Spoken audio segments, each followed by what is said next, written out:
ကဲပါသားတွေဒီတစ်ပတ်ကစားတော့မဲ့နက်ခတ်မင်းနဲ့ပုံပတ်တို့ရဲ့ပွဲစဉ်ကြောင့်အနေငယ်လေးပြောကြည့်အောင်ဝမ်းချန်ပီယံရှစ်ကတော့ဒီပွဲကိုခေါင်းပွဲဆိုပြီးတော့တည်ပေးထားတယ်အဓိကကတော့နက်ခတ်မင်းဆိုတာတဲ့ပုံပတ်ရဲ့အချိန်ဝါကြောင်းလို့ကျွန်တော်ကတော့ထင်တယ်ဒါပေမဲ့ကျွန်တော်အန်အောင်မိတာကနက်ခတ်မင်းလိုမျိုးအခုမှဝမ်းမှာလာထိုးတဲ့ fighter ကိုဝမ်းကဘာကြောင့်များပုံပတ်လို fighter မျိုးနဲ့တည်ပြီးတော့ခေါင်းပွဲအထိပေးရတာလဲဆိုတာကအင်မတန်စိတ်ဝင်စားဖို့ကောင်းတယ်ကျွန်တော်မြင်ရဆိုလို့ရှိရင်ဒီနက်ခတ်မင်းတို့ရဲ့တန်းပေါ့နော်ဒီအမ်ဝီတို့ရှိမယ်စူပါရန်တို့ရှိမယ်သွေးလင်းထက်တို့ရှိမယ်ဒီတန်းမှာဆိုလို့ရှိရင်နက်ခတ်မင်းကဒုတိယဦးစားပေးအဆင့်လို့ကျွန်တော်ကတော့ထင်တယ်ပထမဦးစားပေးအဆင့်ကတော့ဒါစူပါရန်တို့ဘာလို့ပေါ့နော်အဲ့တော့စူပါရန်တို့ဘာလို့တတုပ်ပြီးသွားတဲ့အချိန်မှာနက်ခတ်မင်းတို့ကိုပြန်ပြီးပွဲထုတ်လာတဲ့ပုံစံမျိုးပါပဲဒါပေမဲ့လည်းခေါင်းပွဲတိပေးထားရဲဆိုတော့ကျွန်တော်ကတော့ဒီမြန်မာဘက်ကတင်ပြတဲ့ record တွေကြောင်များလားပေါ့နော်ဒါကျွန်တော်တွေးမိတာပါကျွန်တော်တည်ထားသလောက်ဆိုလို့ရှိရင်နက်ခတ်မင်းကလည်းဒီ fighter ဘွားမှာပေါ့နော်ရှုံးပွဲကတပွဲပဲရှိထားတယ်အလေတို့ခံရတဲ့ပွဲပေါ့နော်အဲ့တော့ကျွန်တော်တို့မြန်မာ fighter တွေကဝမ်းချန်မရှိကို record ပေးတယ်ဆိုလို့ရှိရင်တရေပွဲတွေဖယ်ပြီးပေးရတယ်ဗျအဲ့တော့နိုင်ပွဲကဘယ်နှပွဲရှုံးပွဲကဘယ်နှပွဲဆိုတဲ့ပုံစံမျိုးအဲ့ရှုံးပွဲတပွဲပဲရှိတယ်ဆိုတဲ့အနေအထားကဝမ်းချန်မရှိဘက်ကကြည့်မယ်ဆိုလို့ရှိရင်တော့အထင်ကြီးစရာပဲဒါပေမဲ့လည်းတရေပွဲတွေကတလောဟောပေါ့နော်အဲ့တရေပွဲတွေကိုအမပေးဆုံးဖြတ်မယ်ဆိုလို့ရှိရင်ရှုံးပွဲတွေကပိုများနိုင်တဲ့အနေအထားပဲဒါပေမဲ့လည်းတရေပွဲတွေဖယ်လိုက်တဲ့အခါမှာကျွန်တော်တို့ရဲ့ record တွေကအထင်ကြီးစရာတွေအများကြီးဖြစ်နေတယ်လို့ကျွန်တော်ကတော့ထင်တယ်ဒါကြောင့်မို့လို့ခေါင်းပွဲတည်ပေးတယ်လို့ကျွန်တော်ကတော့ယူဆတယ်ဒါကတော့ကျွန်တော်ရဲ့အယူဆပေါ့နော်အဲ့တော့ဟုတ်ပြီ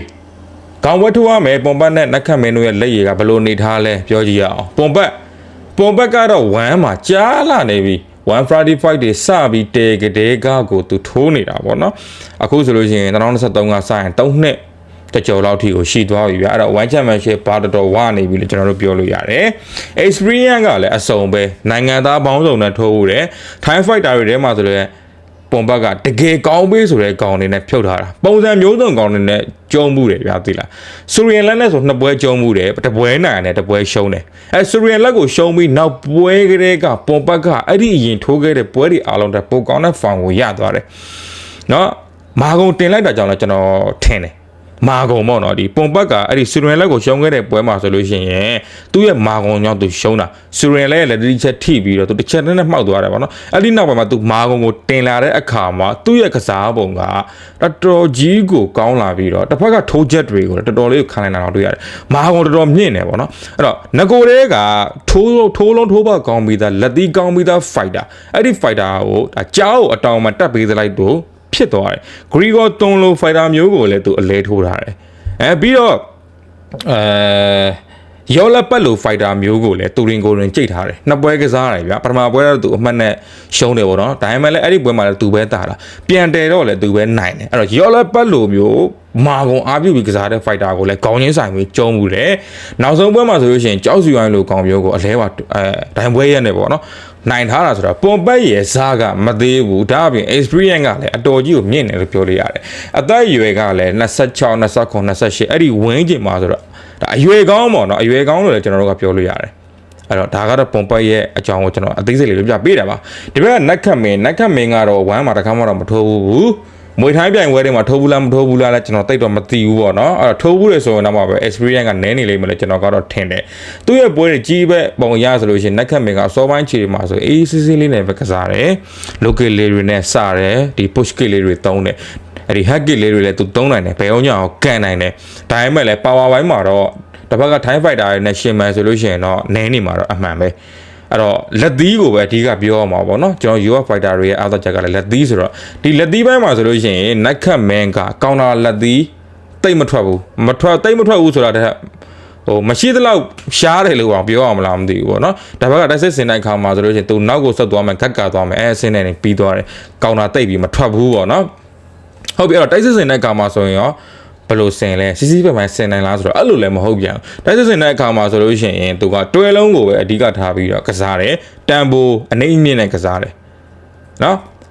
်ခဏနေကြလို့ရှိရင်သူကပြန်အေးသွားပြန်တယ်ခဏနေကြလို့ရှိရင်တိုက်စစ်ကိုပြန်လိုက်ပြန်တယ်အဲ့လိုမျိုးပေါ့နော်တန်ဖိုးအနေအမြင့်နဲ့ကစားတယ်အဲ့တော့တွဲလုံးတွဲတဲ့အခါမှာဆိုလို့ရှိရင်လည်းခြေကန်လက်သီးတွဲတယ်ဆိုတော့လက်သီးကိုပဲအဓိကတွဲတာပေါ့နော်ဘယ်ဖြောင်းညာဖြောင်းပြီးရင်ဘယ်ဝိုက်တွဲမယ်အဲ့ဒီပုံစံအတိုင်းပဲသူတပွဲလုံးကိုစော်တယ်ပွဲတော်များကိုလည်းအဲ့ဒီပုံစံတိုင်းမှာကစားရတယ်ပေါ့နော်အဲ့တော့ကွန်ဘိုပိုင်းမှာလည်းသုံးနိုင်တယ်ဆိုပေမဲ့ဒ ထူးထူးခြားခြားပေါ့နော်တခြားလက်သီးဒီပင်းလက်သီးဒီ overhand တွေအဲ့ဒီဘိုင်းလေးတွေတော့ကျွန်တော်သိပြီးတော့မတွေးမိဘူးအဲ့လက်သီးဘိုင်းမှာဟုတ်ပြီအဲ့ဒီ combo သုံးနေဆိုရင်အဲ့ဒီ combo ကတစ်ဖက်က fighter ကိုကြားနိုင်လောက်တဲ့အနေအထားရှိသလားဆိုတော့လေအဲ့လိုကြတော့လေတိတ်စိတ်မပြောတတ်ပြန်ဘူးပေါ့နော်နောက်ပြီးတော့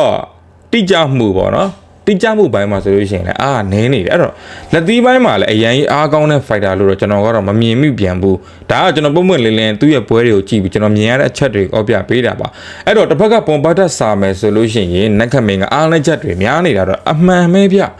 အဲ့တော့ clinch ဘိုင်းမှာလည်းတိတ်မရပြန်ဘူးဗျာသိတာအဲ့တော့ဒီပွဲကကျွန်တော်အမြင်ရဆိုလို့ရှိရင်လက်ရည်ကွာမဲ့ပွဲလို့ကျွန်တော်ထင်တယ်တကယ်တမ်းပွဲထိုးတဲ့အခါမှာအစောပိုင်းချီဒီမှာတော့ Thai fighter တွေကကျွန်တော်မြန်မာတွေကို respect ပေးနေကြအတိုင်းပဲ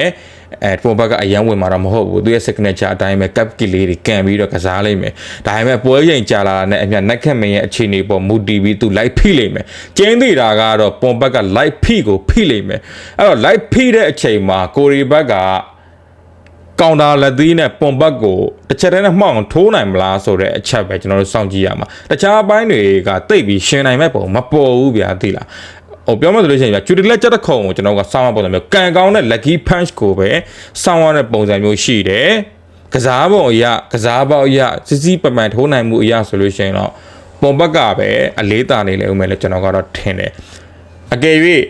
နက်ခတ်မဲအနေနဲ့ကပေါ့နော်ဒီပွန်ဘက်ကိုအဲ့လို lucky punch တွေနဲ့မလှုပ်လိုက်နိုင်ဘူးဆိုလို့ရှိရင်တော့တူတော်မှပဲအလဲတစ်ခုပြန်ခံရနိုင်ရှိတယ်လို့ကျွန်တော်ကတော့မြင်တယ်ဒါကတော့ကျွန်တော်ရဲ့အမြင်ကိုပုံမှန်လေးအပြပေးတာအမဘေးစနစ်ဒီပွဲကလုံးဝမရောက်နိုင်ဘူးဘသူပဲနိုင်တာအလဲထိုးနဲ့နိုင်သွားလိမ့်မယ်လို့ကျွန်တော်ကတော့ထင်ပါတယ်ဒါပေမဲ့ကျွန်တော်တို့ရဲ့မြန်မာဖိုင်တာနိုင်ဖို့ကတော့ဒါအင်မတန်ရာခိုင်နှုန်းနေတယ်ပေါ့နော်ဒါကတော့သူတို့ရဲ့ပွဲစဉ်တွေကိုကြည့်ပြီးတော့ကျွန်တော်ရဲ့အမြင်လေးတွေကိုမျှဝေပေးခဲ့တာဖြစ်ပါတယ်အဲ့တော့ပစားအောင်အနေနဲ့ကဒီပွဲတွေကိုကစားခြင်းနဲ့ဆိုလို့ရှိရင် SP ကို top မှာအကောင့်ဖွင့်ပြီးတော့ကစားလို့ရပါပြီကျွန်တော် promo code ဖြစ်တဲ့ MBN1 ကိုသုံးပြီးနိုင်ပါတယ်ဖုန်းနံပါတ်09696969ကိုတွားဟင်းပြီးတော့လည်းအကောင့်ဖွင့်ပြီးတော့ကစားနိုင်ပါပြီအားလုံးကိုကျေးဇူးများတင်ပါတယ်